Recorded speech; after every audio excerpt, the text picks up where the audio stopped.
Well, hello everyone. Thank you for joining us. It's a good day to get together and talk about some crazy stuff going on. Oh, my hair's just a bit crazy. Thanks for letting us start with me looking all bizarro world there, JT. Thank you. Just kidding.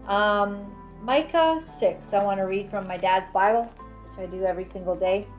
And it says in verse 8, my father has underlined, He, which is the Lord God, has showed thee, O man, what is good, and what does the Lord require of thee, but to do justly, and to love mercy, and to walk humbly with thy God. I love the old English. To do justly, to love mercy, and to walk humbly. What an incredible time that we're living in. A lot of exposure. It's been difficult, and it's been difficult for me personally with some things that are going on, but what we trust is that God is in charge, and He is faithful, He's loving, He's kind, but He's a truth teller. And so we appreciate that at this hour He is speaking the truth. And I have some guests, and they are here to speak the truth as well. Let me just grab this. All right, some very courageous ladies, Ruth Van Sant and Kathy Masters, and they're here to speak to us about Faith Life Church in Ohio and some of the things that have gone on. And so we welcome them. Thank you very much, ladies. It's been a bit of a journey to get us all set up here today, and you know, with all the documents and everything that's going on. We've watched lately as Faith Life Church has come into the purview of everyone in North America, mainly because of the son of Brenda and Gary Cassie, and his name is Tom Cassie, and he's an alleged pedophile. There are many allegations regarding his impropriety, and so that is what shone the light on Faith Life.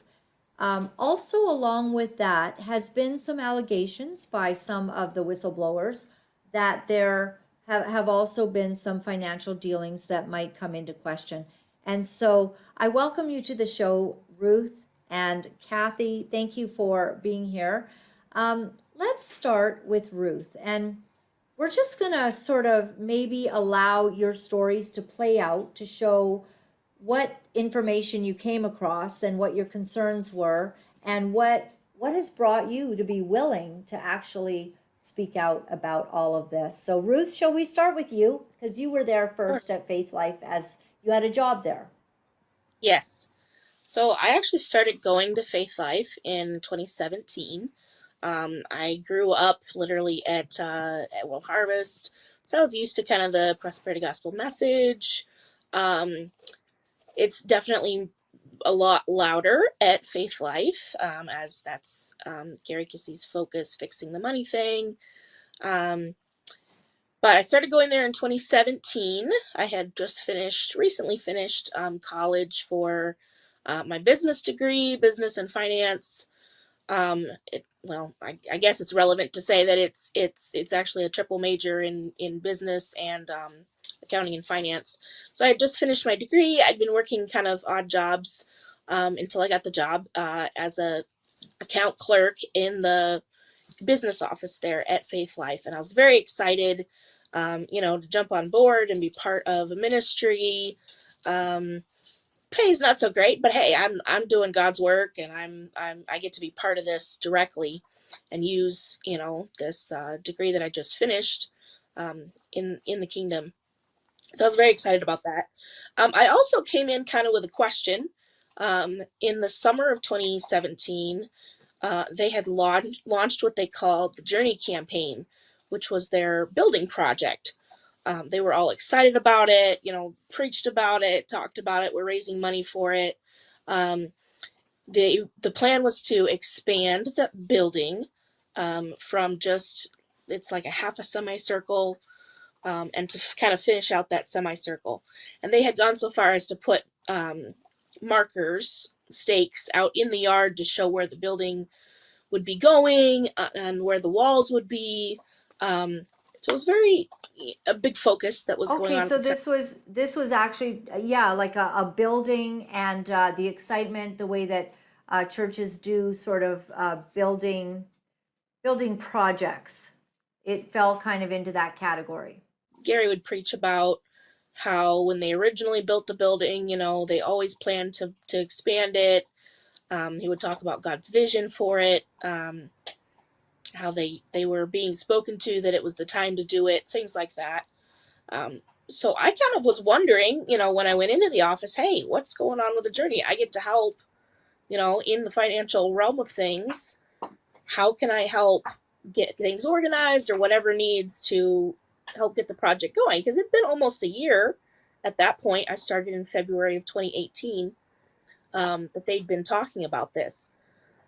And I got into the office and started getting into the books. Right when I got there, the previous group of people that worked in the office pretty much all vanished at once. Never really understood or knew really what happened.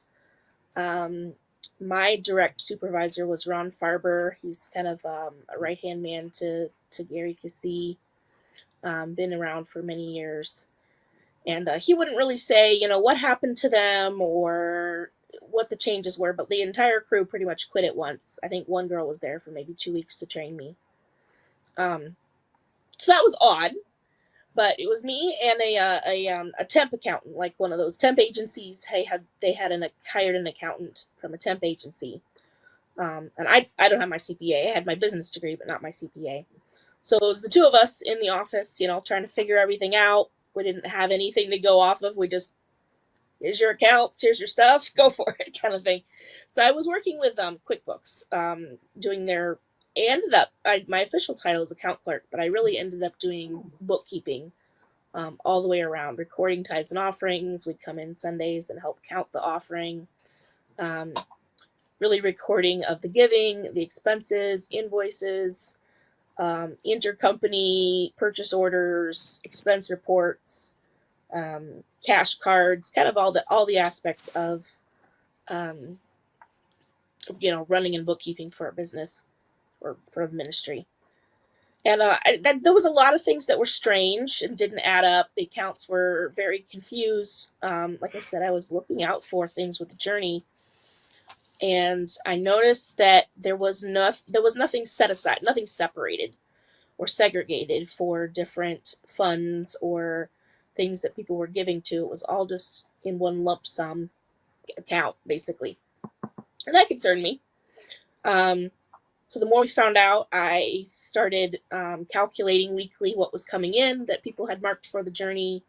And I would send an email to the accountant when he was there, and then later after he was gone, it was different people. But I say, hey, this was what was given to the journey. Let's make a transfer into a separate account to make sure that those funds were earmarked for that project. And then I would watch, in QuickBooks to make sure that those transactions were happening. When I first calculated, there was, a good amount in the main account. And so I calculated how much would need to be transferred to cover everything that had been raised up to that point. And there wasn't even that much in the main account, but I made notes of what was still owed basically to that account. And I included what they called Celebrate Freedom. I know a number of people have mentioned Celebrate Freedom. It's kind of the precursor to the journey years before. And there was about $400,000 raised under Celebrate Freedom. And up to that point, there had been, I think, close to about $2 million raised for the journey. By the time I left, or was fired, there was $4.5 million that had been raised under the title of either Journey or Celebrate Freedom. But that money no longer existed. I would watch to make sure the transfers were made, but then Ron Farber and others, they would just go and move it right back to the main account to cover spending, to cover payroll, to cover whatever money was being used. I was not allowed to ever tell anyone no. So if somebody wanted money for, I think Ron Farber kind of half jokingly said, for a pink elephant, one time, you just approve it. You just, it's your job to deal it out, not to question any request for finances. Wow. Yep, Yeah. I was told that too. Oh, No you question. were as well, Kathy. Yeah. I Yep. mean, just imagine some of the kinds of things that can happen if there's no, I don't know, you don't want me to ever question anything and just shove it through. Okay. All right. Very much. And you couldn't say no. You weren't allowed to say no to anybody that wanted a credit card or a cash card, or you weren't Credit allowed. limits raised. So And it wasn't just that's not your anybody. job to question. You just do whatever we tell you to do. You're the worker bees and get it done. And Yes. but it wasn't just anybody. The majority of those people that were able to access credit cards and all of that were family. They were either a Cassee or married to a Cassee or Ron Farber, or it's Yes. not like the entire church could just come and get whatever they wanted. Right. But- Yeah. Right. Department heads and department you're saying heads are you're saying it's actually mainly the family that was just don't refuse the family anything that we're putting through. It was Sure, it's department okay. heads, but they all had a department head title. Okay. Yes. Okay. Yeah. Anyway, And go then- ahead, Ruth. Then what happened, Ruth? I guess just to back up a little bit and tie into the other stories that have been revealed recently. I had wanted to mention when I joined, staff, they have us sign all the documents, like you would at any job, but they add additional things. So in light of the recent things that have come to light about Tom, I found it interesting to note, as I found my old employment paperwork, that I signed a leadership honor code. That's one of the documents that you have there, that talks about responsible to develop and exhibit mature Christian behavior. Sexual immorality is literally listed there, that it's one of the things you're agreeing that you're going to abide by moral principles. And everybody coming into staff had to sign this. There was also that's the honor code. There was also a employee handbook page it's not actually from a handbook of theirs, but they had whatever that word is, taken it from another handbook, and they would have us initial that we had read it. And this is the intense version of the Matthew 18 that you hear running around with these ministries trying to cover their own butts, and you have to talk to them first, and you can't go outside, and I'm fresh and new. Okay, yeah, I mean, it's a ministry. What are they going to be doing? So you agree to things at the beginning, and then you're like, wait a minute, what is happening? Wow. Yeah. So what did you discover? So as I was saying about the journey, I would calculate how much should be into the segregated account. But then Ron Farber or whoever, they would make transfers right back out of the account. He set it up so that their old building loans, mortgages, would come straight out of that account. So without telling the donors that we're donating for this project, they were just spending it on whatever. Things like Kathy was saying. But yeah, let's talk about that spending. Let's talk about Saks Fifth Avenue. Yeah. So Drenda has had a personal shopper that was paid $1,000 a month to do all her shopping, and it was a How much 1099. thousands a month? She was paid individually for her services $1,000 a month. Okay. And then she could come and she would put in a request, which, like I said, we're not allowed to say no to, for her cash card to be loaded for X amount of dollars. Anywhere from 3 to, I think 1 month, she asked for $10,000. I think that was probably Women's Conference Month, to go shopping for Drenda. And you would hear on the weekends Drenda up there talking about how she loves thrift store shopping and she's just so frugal.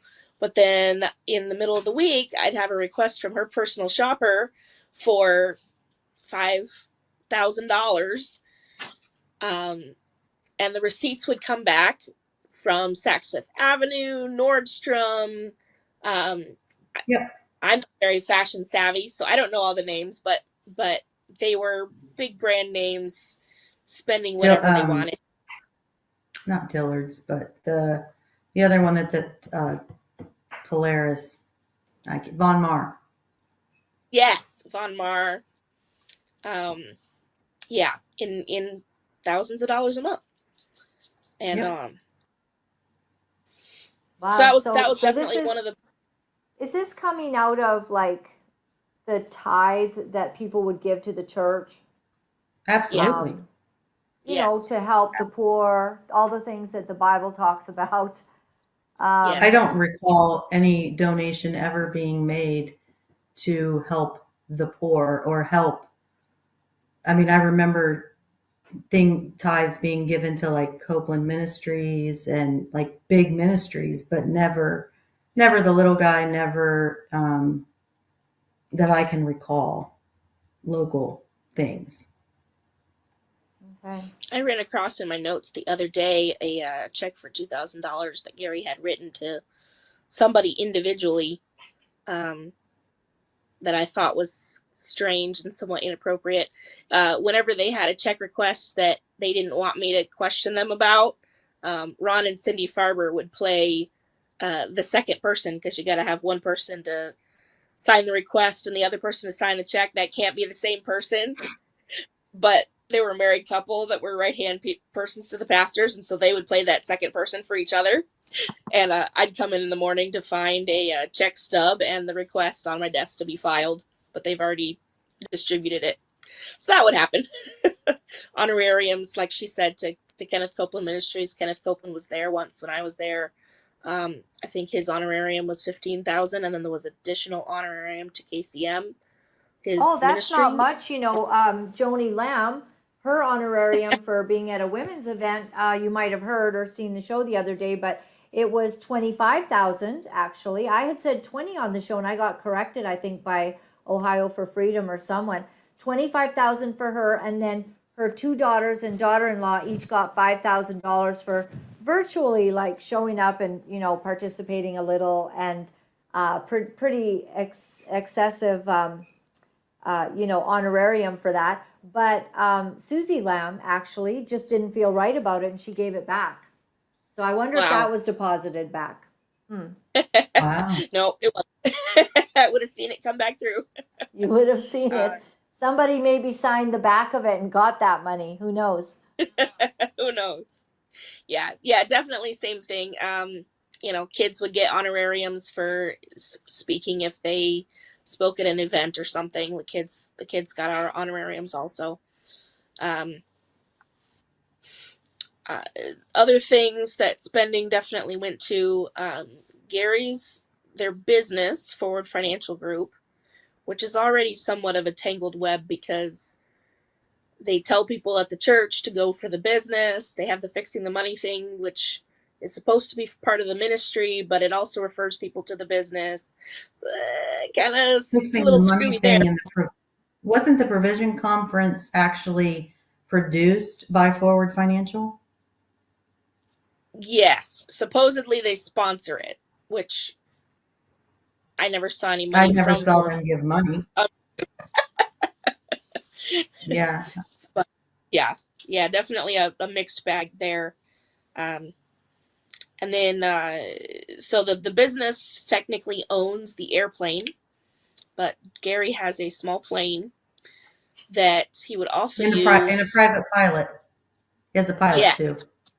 And the pilot is paid by the church, and his expense reports are paid by the church. And the fuel for the plane. Fuel, the GPS, all the expenses for the plane paid by the church. So yeah, technically the business owns the plane, but the church is paying all of its expenses. Car registrations, I saw the church paying, but the plane in particular, there might be some sort of legitimate business expenses if they're going to speak somewhere that was part of the ministry or things like that.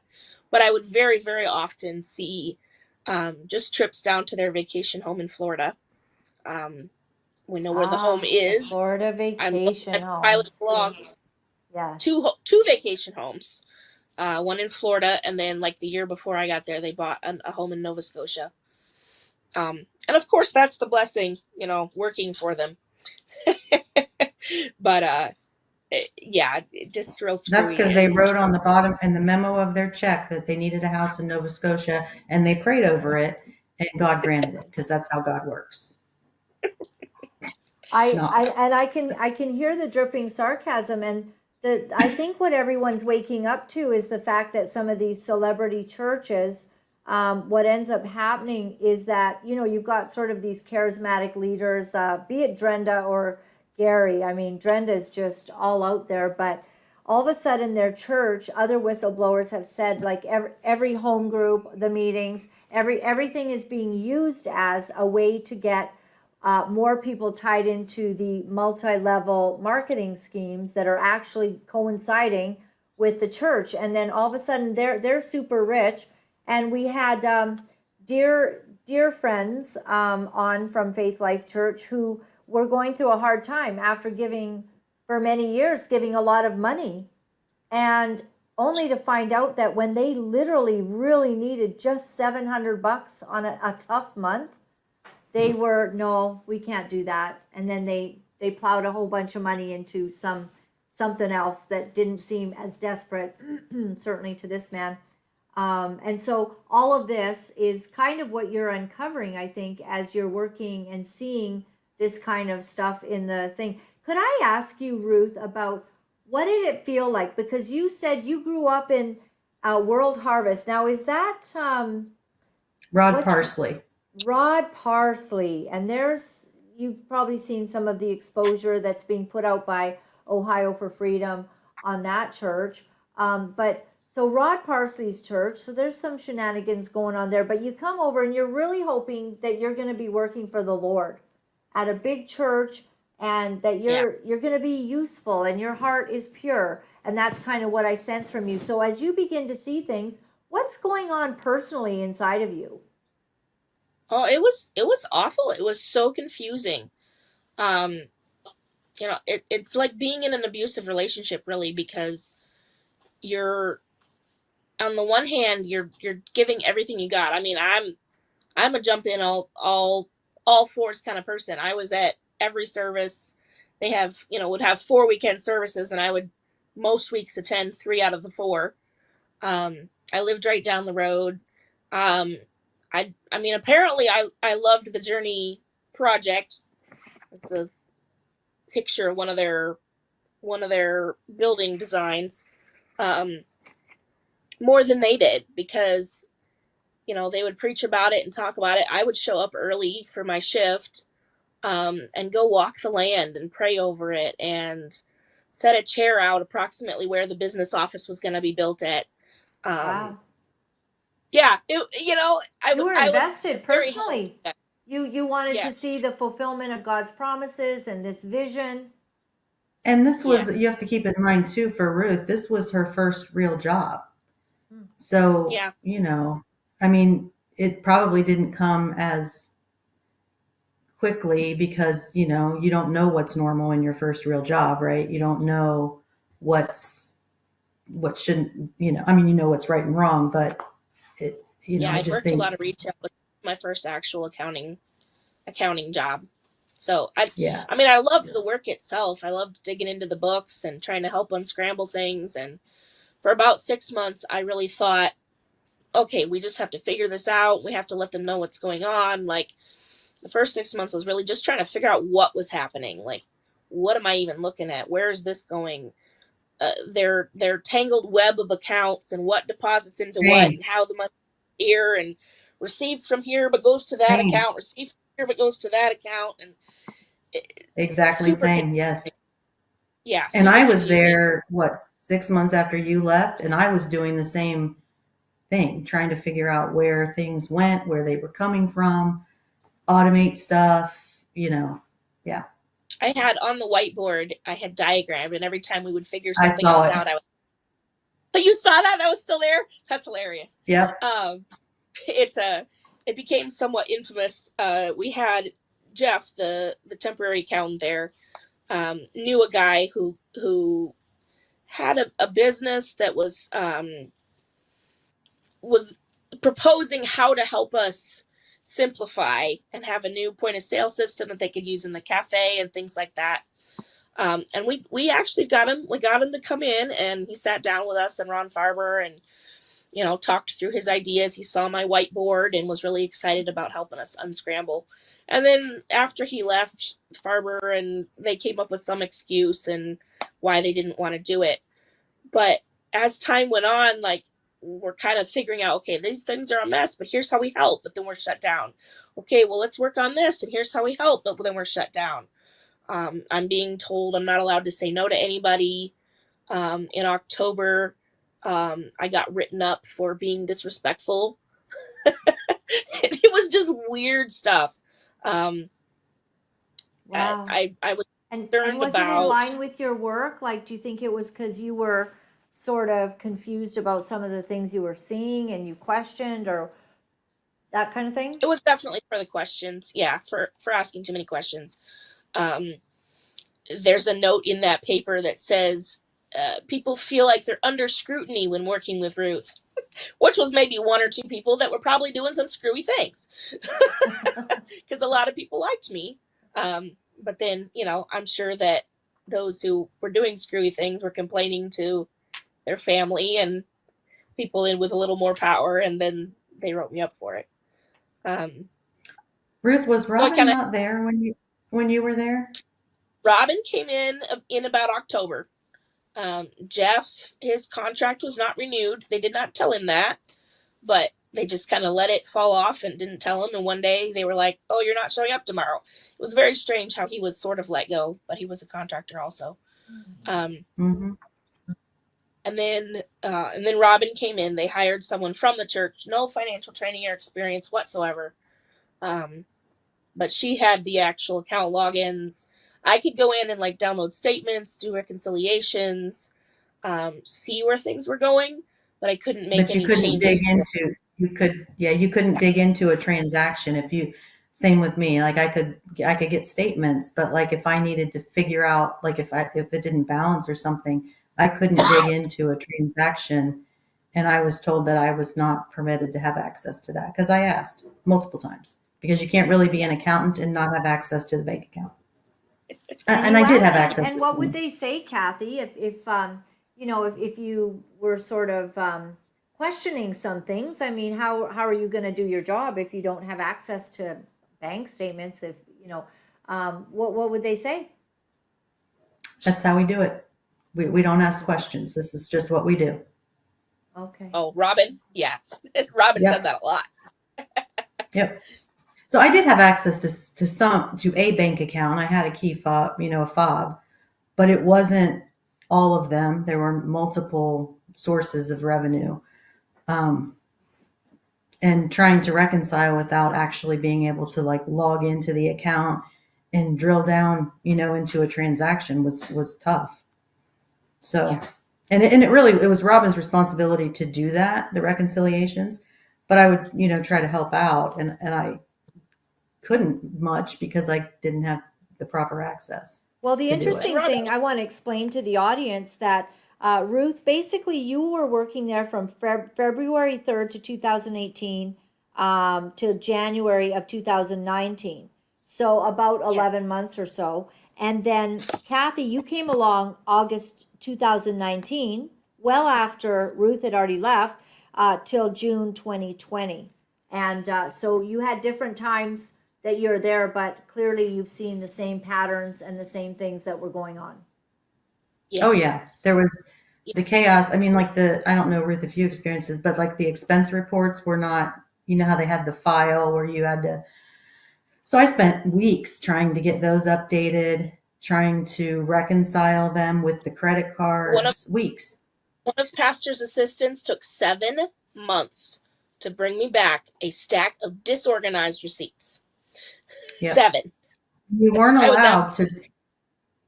My response to that was, if you don't give me your expense report so that I can reconcile the credit cards for the month, you don't get to spend next month until you give me that report. That's just how it's done. That's what And I wanted to say, but I couldn't cut anybody I did off. say that. I did say that, and they did not like that. I was not allowed to uphold that. I did say it, but I wasn't allowed to Yeah. uphold that. Right. Absolutely. So it could be, you And could get 6 months worth of an expense report at this, So and it's not. then you don't know how to categorize those expenses, because 6 months later nobody remembers what exactly that purchase was for.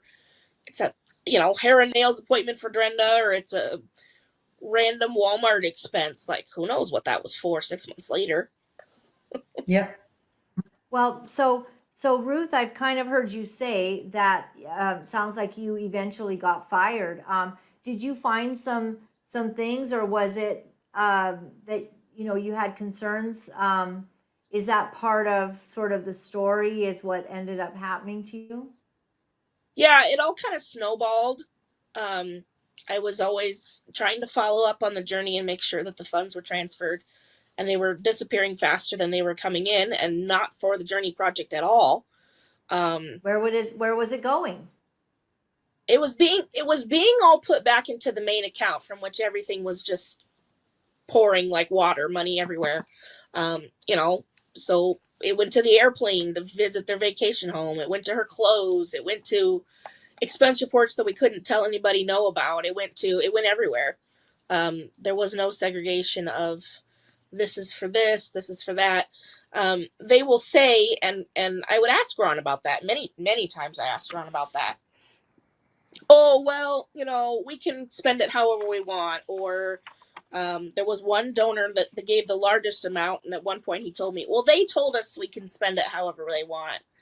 I heard that too. Same donor. Yeah.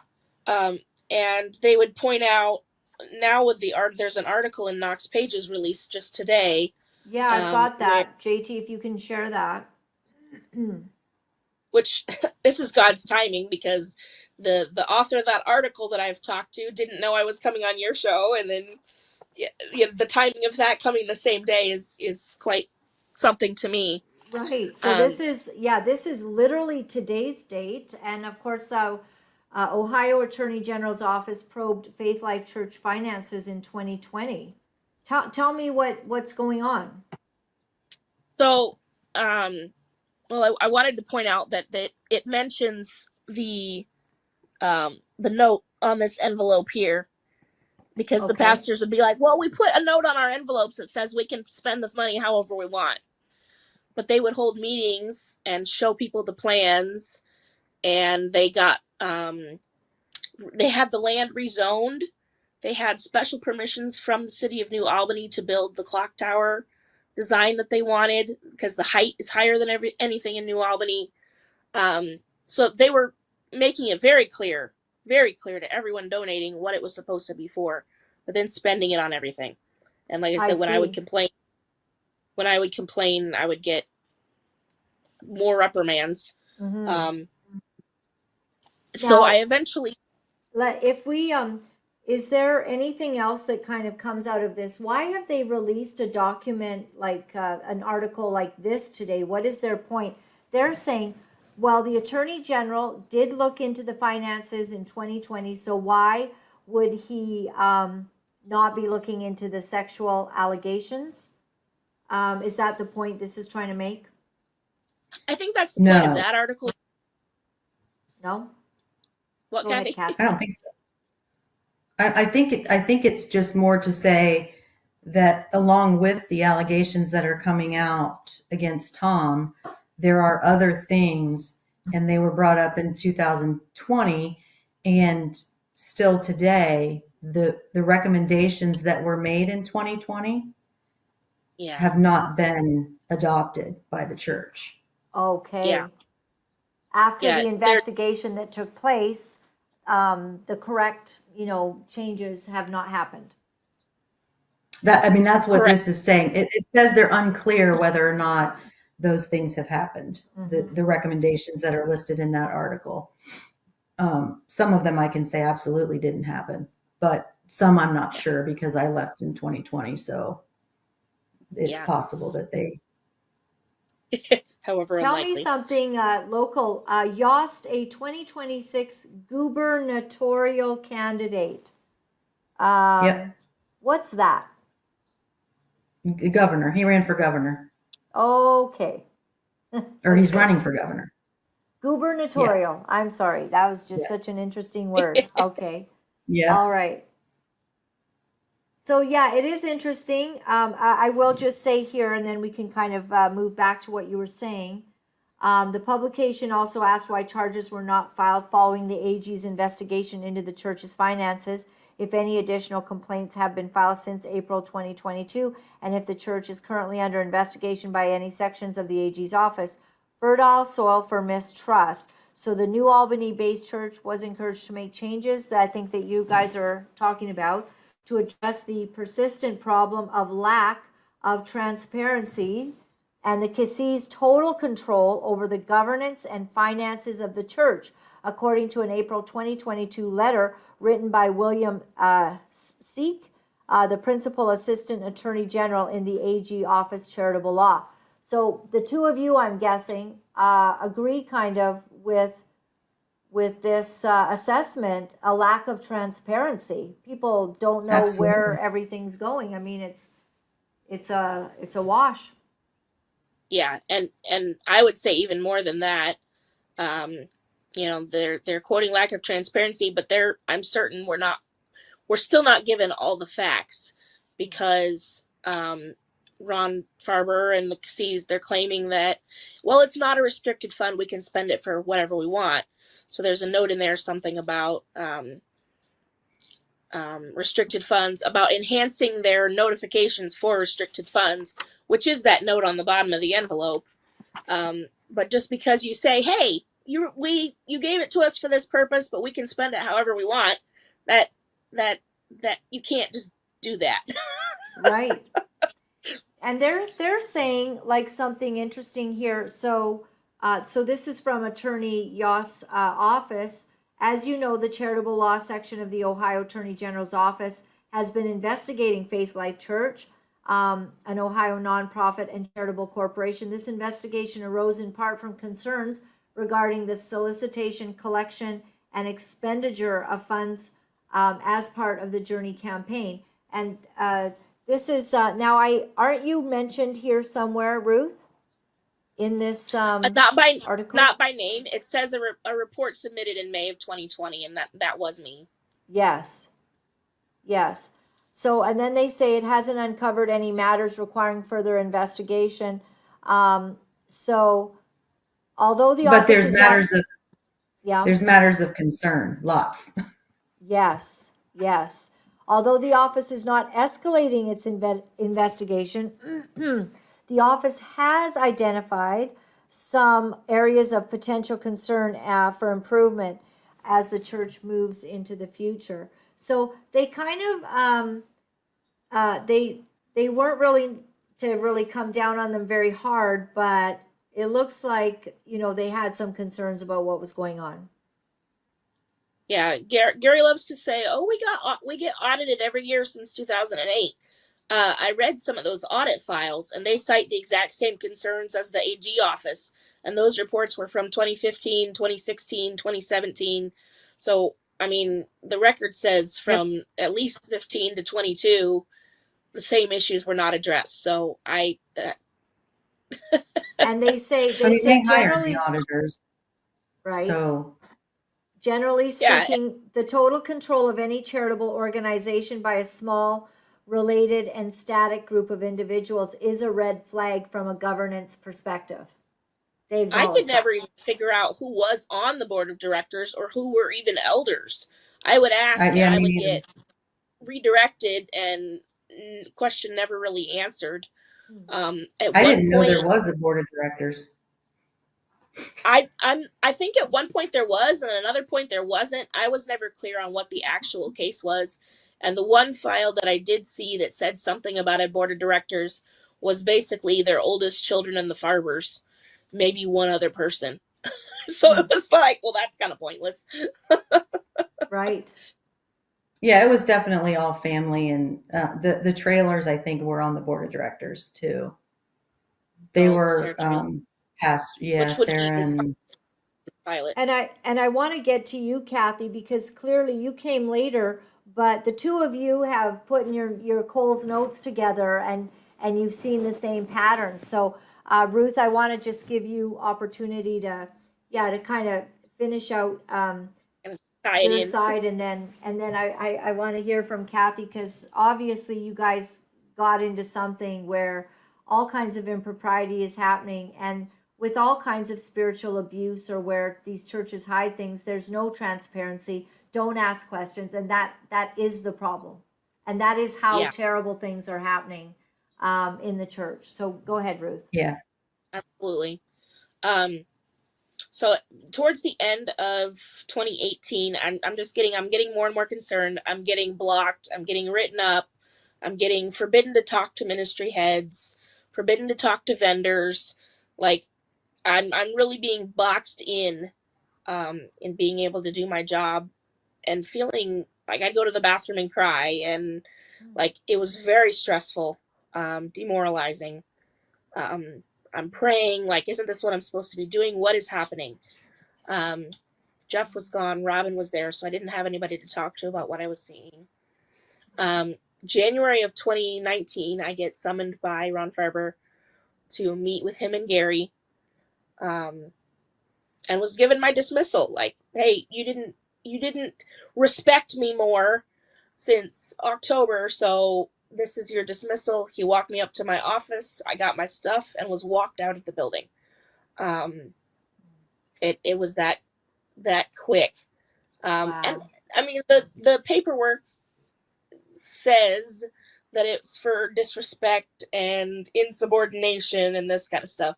But I mean, it is very clear it was for asking questions and, wanting transparency and accountability with the way that they're spending money, and the inappropriate things that they're doing with it.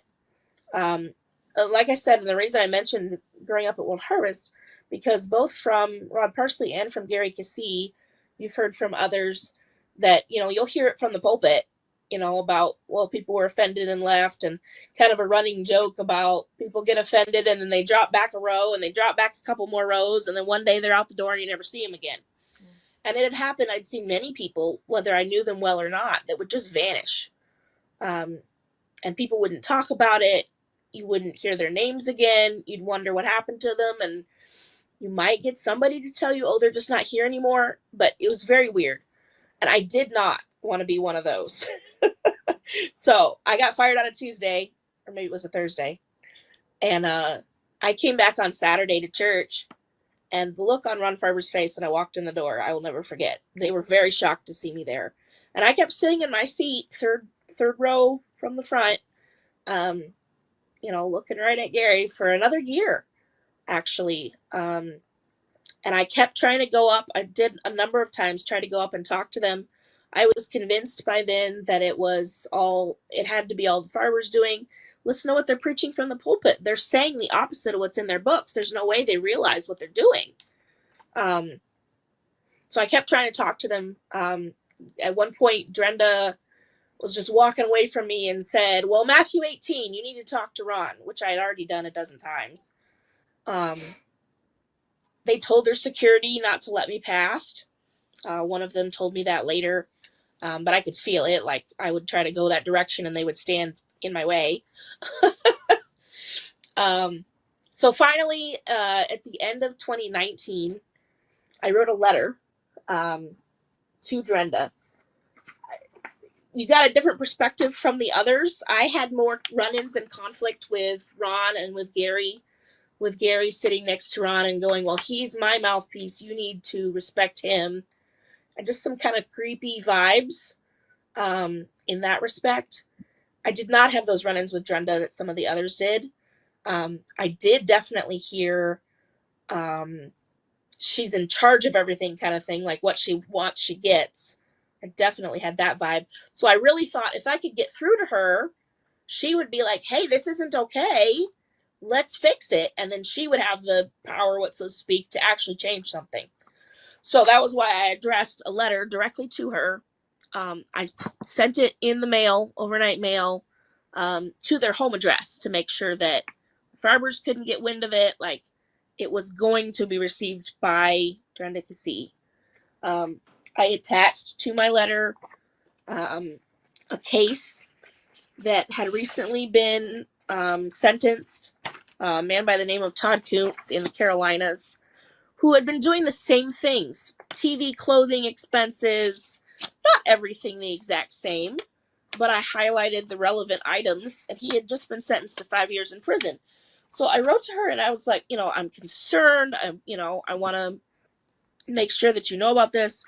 I told you I wrote what I just said about the journey money. By the time I left in January 2019, about $4.5 million had been raised, but there was less than $2 million in that account due to all the overspending.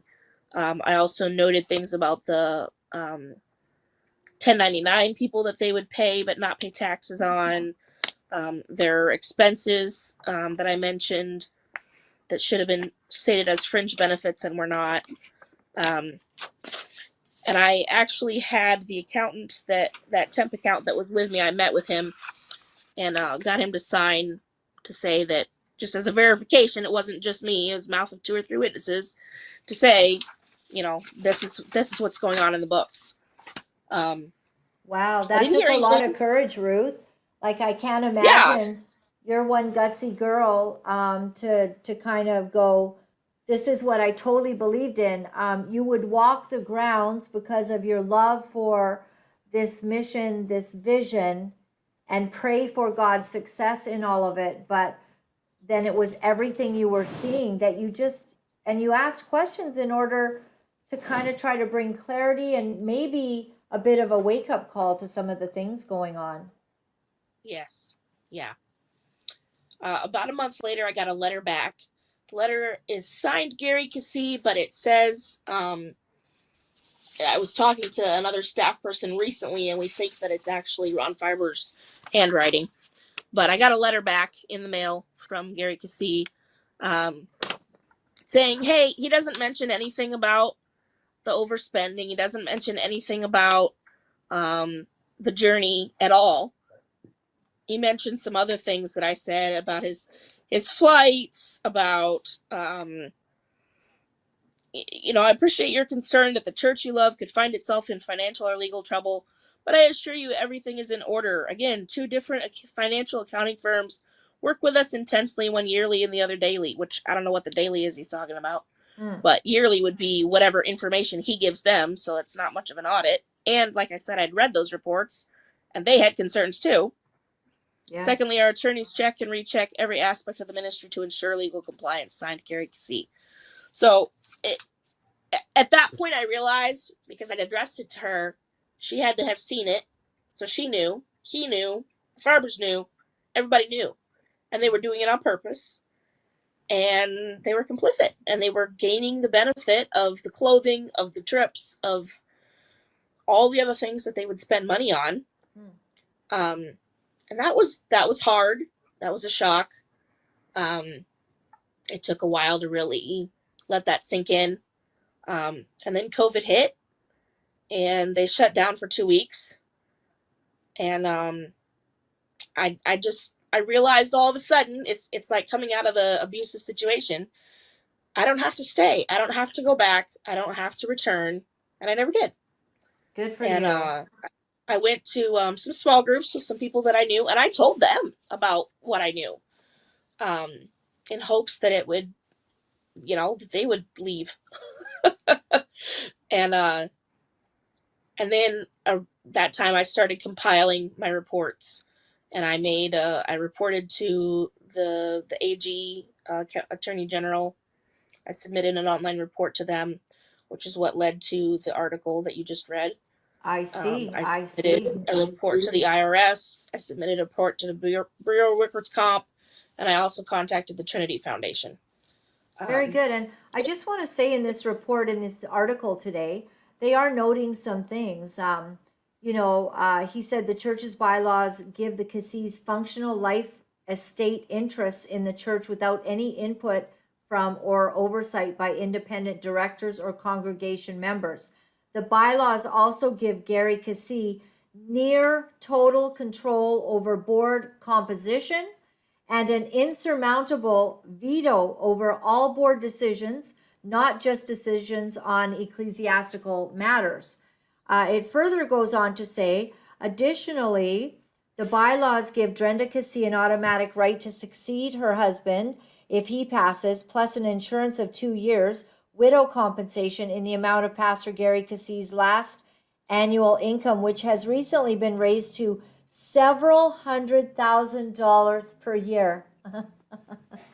Wow. Okay, so widow compensation, that's that would be above and beyond the existing compensation for serving as a successor pastor. So if something were to happen to Gary, he should watch his back, because Drenda's definitely going to be in good standing. She's going to get to be the pastor. She'll get pastor's the pastor's salary, and then she'll get 2 years of several $100,000 per year upon his passing. So, and their daughter, it says, is both treasurer and secretary, Seek wrote.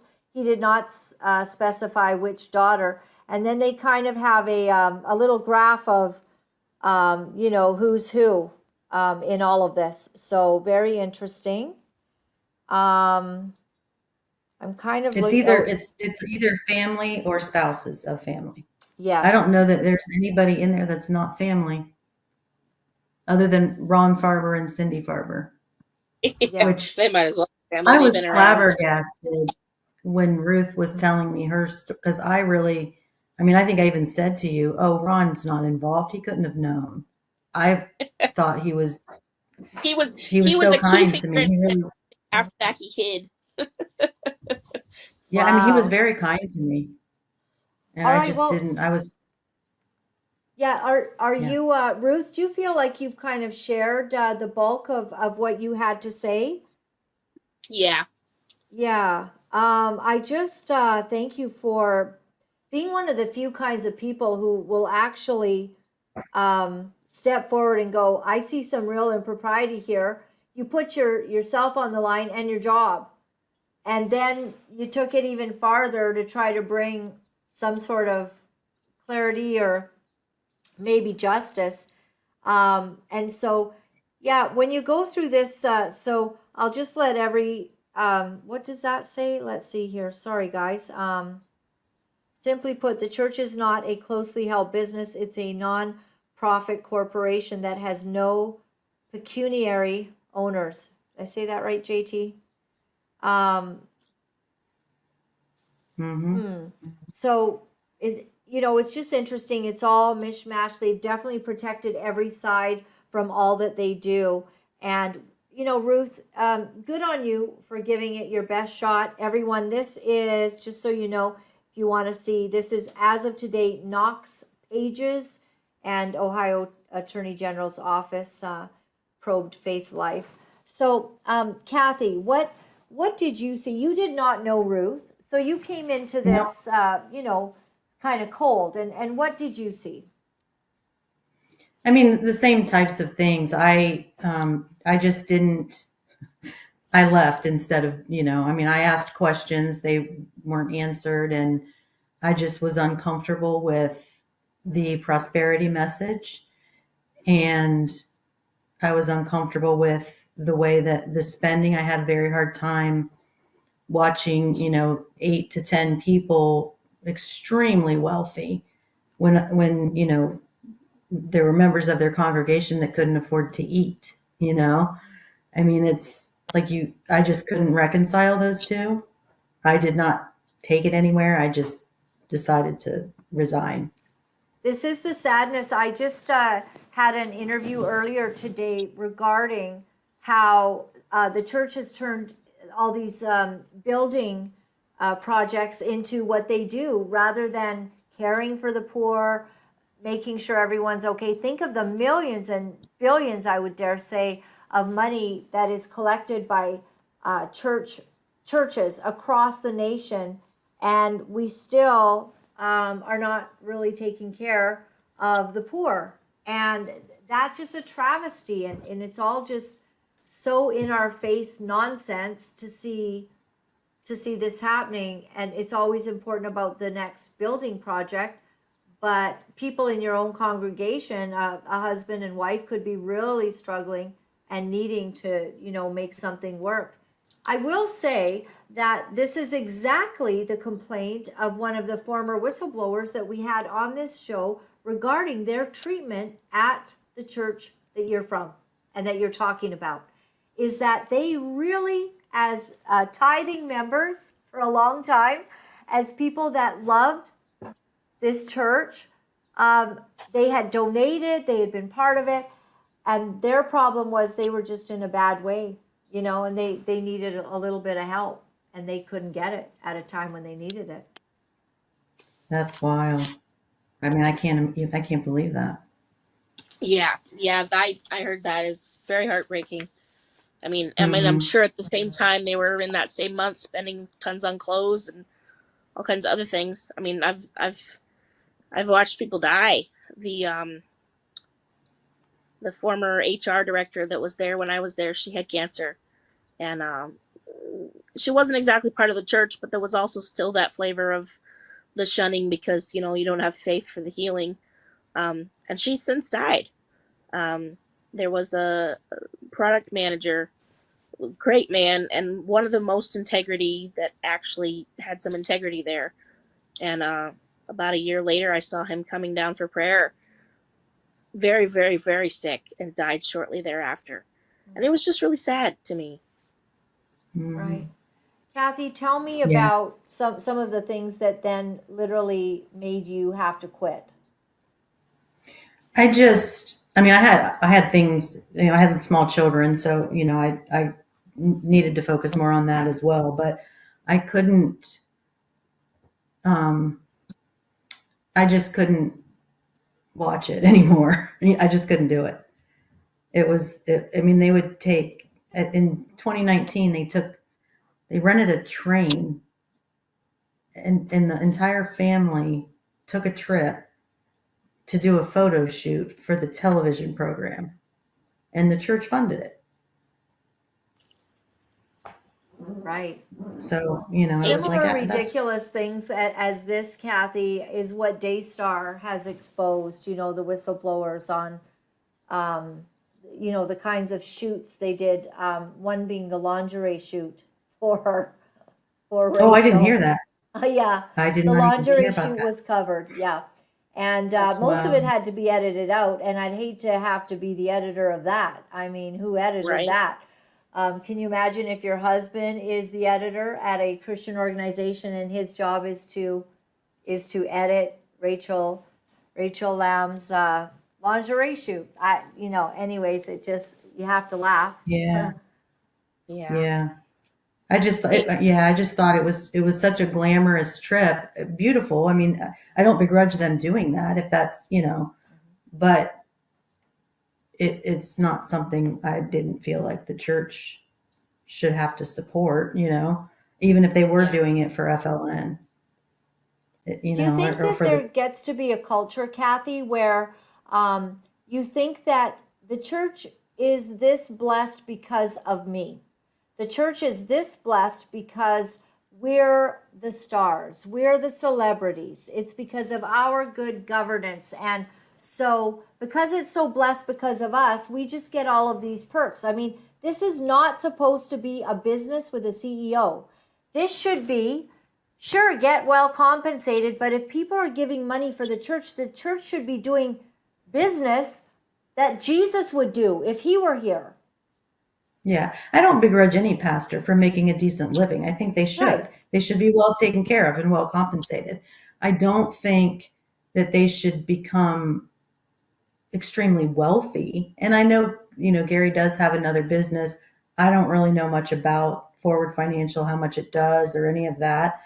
But if you're making a couple $100,000 from the church and you have another business that's supposed to be very successful, why do you need to take that large of a salary? I don't know. I don't understand.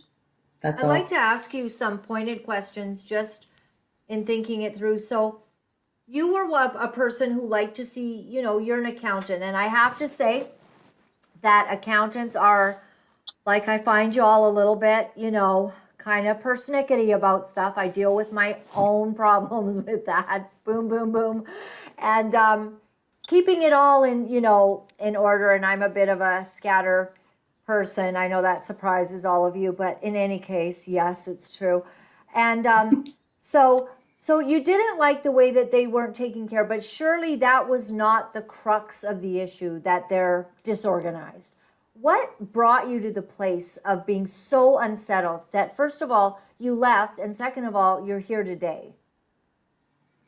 I think it's the biggest thing was the prosperity now. I just, when you're guiding that many people, that they can just, write a check, put in the memo what their need is, pray over it, and boom, it's done. The congregation really believed that. And so did the viewers on Faith Life Now, or FLN, Faith Life Now. These people really believed that. And it was just really unsettling for me. Yeah. I mean, I would watch people that really couldn't afford to tithe these large amounts, and I would watch those come through, and it's just hard to watch, Mm-hmm. when you have a family that's very prosperous, and then you have, people who are living paycheck to paycheck or day to day, and they're giving literally their last $10. It didn't mesh for me. I had a hard time with it. Yeah. Let me ask something to you, Ruth. In light of the fact that you came with such high expectations and hope, you came from another church, and you wanted to serve the Lord. Have you been disillusioned, and how's your relationship with God in the midst of all of this? Yes and no. I think that God used it, because it is what broke me out of the prosperity gospel, word of faith groups. I mean, I used to listen to Kenneth Copeland and the whole shebang. Went to see Jesse Duplantis. And it when I realized that they knew what they were doing and they were doing it on purpose, I said to myself, if they don't believe it, and if their consciences are so seared that they're doing these things, and I didn't even know about the sexual abuse cover-up stuff yet. I didn't either. What is the message? Like, is what they say true? And it led me down into an investigation. I mean, the world was shut down, so I spent that summer, I got another job, and I spent a lot of that time working from home anyway. And then the rest of my time, I investigated. Like, I read through Romans and Galatians and most of the epistles that I rarely heard taught. I wrote out a very long document where I would take I wrote down 20 questions, and I would pull what the scripture said about it, and then I would pull paragraphs from Gary Cassie and from Will Harvest and things like that, and set it next to each other and go, oh, okay. So, really correcting my theology. By using the Bible. How novel. Yep. Yeah. It's so easy. It's the Bible. The thing is, they say you just have to read the Bible. But the problem is, I mean, I've read it 20 times all the way through, literally. But I had read it with the lens that I was given. Yeah. Of these prosperity preachers. And so you can, even if it's just reading it, if you're reading it through that lens, you're still only going to see the interpretation that they're preaching. And you have to step outside of that lens and look at it in context. And yes. Well, yeah, it's hard to do when you're in the throes of it. And Kathy, I'd love to ask you the same question. I mean, is your faith still intact after having Absolutely. seen some of these? Good to hear. Tell me about that. Yeah. It didn't really alter my faith much.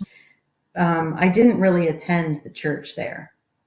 I know it was a requirement. And I did try. I mean, I went I think I went to maybe 5 services. I guess that's not really a good try, but I did try. And it just didn't, it's not what I knew the Bible to be. You know, I knew that you couldn't, that's not how God works. Like you don't, it does say, you know, test me on the tithe thing. I get that, but it's not, yeah, no, it just didn't work for me.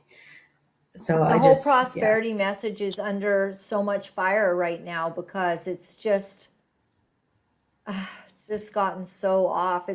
And like you say, it's not that we don't believe people can make a good living. It's not that we don't, yeah, and we do know that God blesses you as you are faithful to God and you walk in his principles and his righteousness.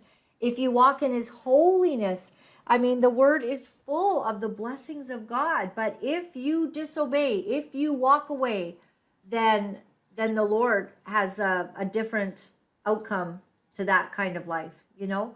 right. And so I guess that's sort of what you've seen. And you're willing to sort of And be, to be fair, I didn't know Gary and Drendel. I don't know that I ever had a conversation with them. mhm, So I didn't know them. I think I spoke to Ron maybe 5 or 6 times, yeah, not much. And he was always very kind to me. I didn't think that he was doing anything improper or, you know, the message wasn't, I couldn't live with that. And the spending was an issue.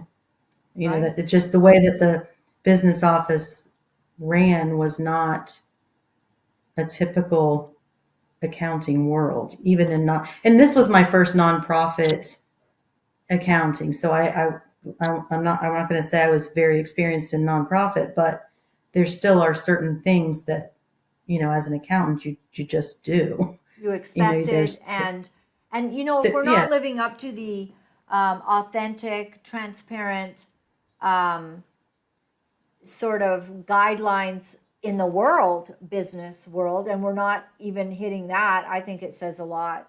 So thank you so yeah, much, ladies. I appreciate, you know, this is going to give some Faith Life Church members something to think about, not just from the perspective of the sex scandal that is coming out and definitely so devastating. And you know, I'm personally upset about the cover up of all of that kind of stuff. And there always seems to be some matriarchal female at the top of it that shows such parental instincts, shows a lack of parental instincts towards just protecting children, except maybe it hmm goes to protecting one particular very disturbing person in the family. And so that's been really hard. And it's been the same at Daystar and the financial impropriety. You know, we've been watching through Trinity Foundation. They have been exposing a lot of these things. And I'm not certain yet if they have turned their sights to you all. But this article is definitely going to give people something to think about when you look at the fact that that that these the powers given to Drenda and Gary are quite extreme, and yeah, it they was too just can much. be no And you different. know, most humans do buckle under that much power. You know, I mean, we see it time and time again. It does happen. 100%, 100%. Well, I thank you very much. I'm sure Yeah. I'm sure one of the comebacks that he will make is about his compensation, because he used to preach often that he did not take a salary, um, but included in income could be his housing allowance, the fringe benefits, and those things as well. So just to poke a hole in that retort that I'm Yeah, sure will that, come. yeah. I never saw a payroll report or anything, so I don't know. You know what? I can't speak to any of that. Hmm. It's just the spending that I saw. Right. Wow. Well, thank you very much. And God bless you both. May you be at peace. And I hope you don't get any of those nasty cease and desist letters that some of them have been getting. So thanks for Yeah. braving the storm and coming out here. God bless you both. Thank you. Thank you. Thank you. Thank you. I do have a new share there. I was just looking, JT, real quick. Trinity Foundation is someone that you should all, pay attention to what they kind of cover. And boy, it's gotten dark suddenly, hasn't it? But, financing a millionaire lifestyle, pastors generate wealth from life and business coaching. All right, that was August 26th. Convicted child molester still enthroned by millions of faithful churchgoers. Televangelists and pastor entrepreneurs, are you in compliance? March 21st deadline to report company ownership to the feds. Televangelist Keith Moore acquires third jet with list price of $17.5 million. Creflo Dollar's new jet was priced at $18.6 million. Wow. My goodness. Is this what this has become? So when the tithes come in, and me and another person in our church, by the way, are the stewards over that tithe, that's God's money. You think there's any misuse of money in my church? Absolutely not. I know where every penny goes. This is God's money. I'm not going to misuse God's money at all. So when I hear about these mega ministries that are taking money, they are buying jets, they are spending $38,000 to travel to Trump's inaugural ball or whatever that thing was, buying fancy cars, buying all these mansions, having $40 million in the bank, and having an annual $1 million salary, Joni Lamb, man, off the tithes, off of God's money.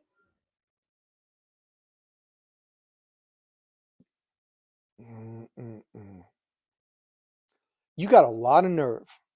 Any of you ministers that are misusing God's money, this is the tithe. This is not your money to do anything you want with. This is God's money. How dare you? How dare you? You know what? You're going to have to answer to that on Judgment Day. The Bible says that we are going to have to give an account for our lives on Judgment Day. What are you going to say? Well, that Porsche was sure shiny. Well, Lord, you blessed us with all of this money. I just took a small portion out of it and bought a mansion with it. Let me know how that goes. So my website is Laura-Lynn.tv. Thank you very much for all that you have done to help us. We are not financed by any mega ministries, so we do this all on our own. And we get up every day and go, Lord Jesus, what are you saying to us? We want to just do exactly what you have asked us to do. And so as we close today, I thank you. If you'd go to our website, lauralyn.tv, and consider making a donation even anonymously at that yellow button right there. And be sure to catch up on all of the shows that we've been doing as well. Get on our newsletter. And if you can help us from the United States, we do Zelle.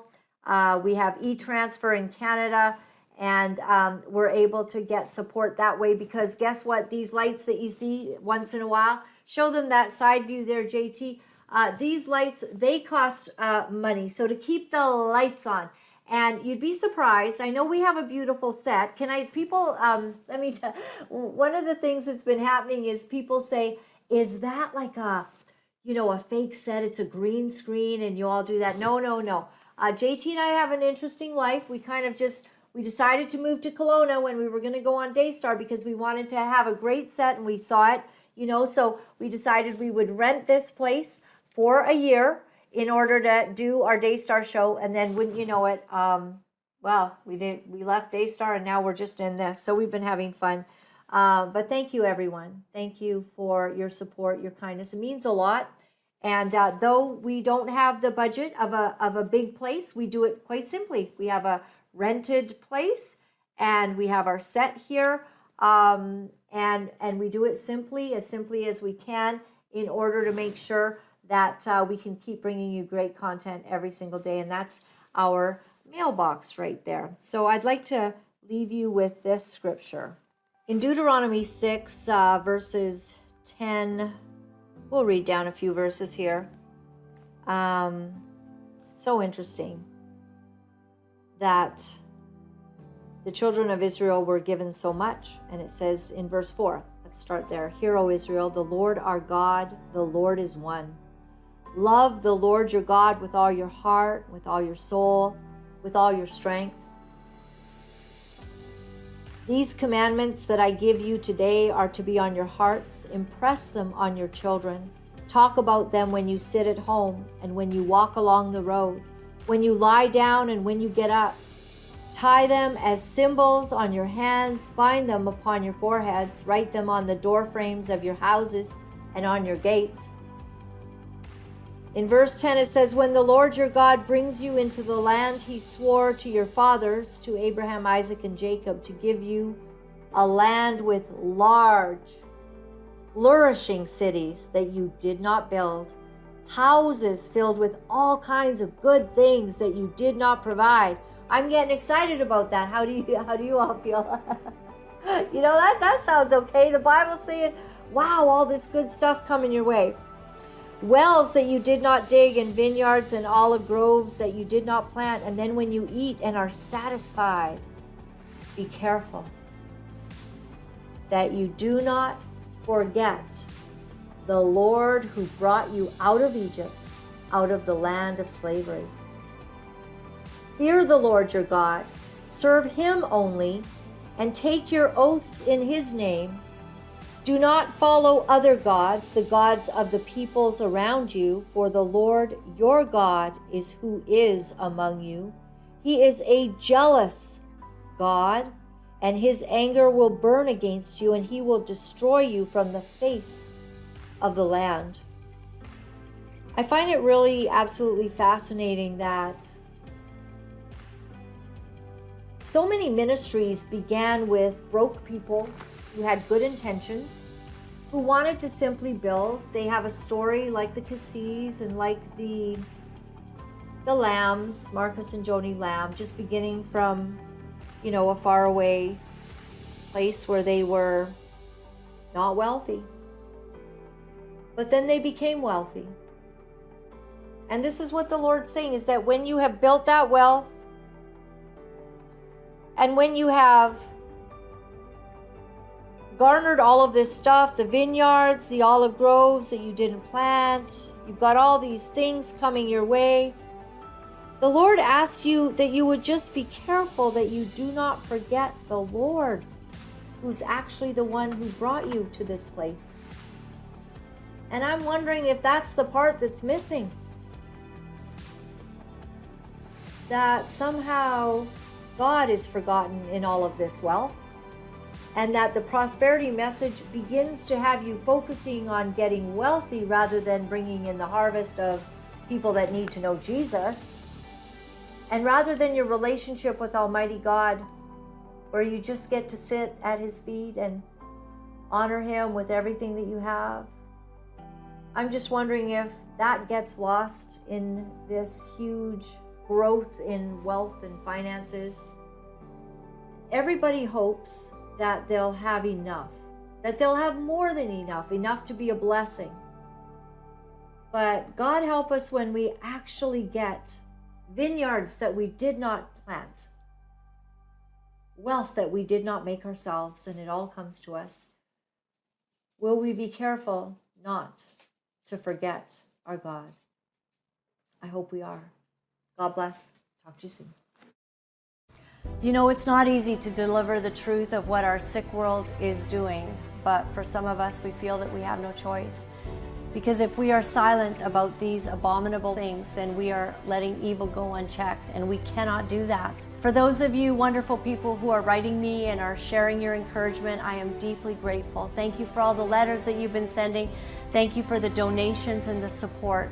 I found out that in order to speak the truth, you have to become very, very strong. If you would go to my website at www.laura-lynn.tv, you'll find all of the ways that you can contact me. Remember, my friends, all is well. All is well. Thanks for joining me.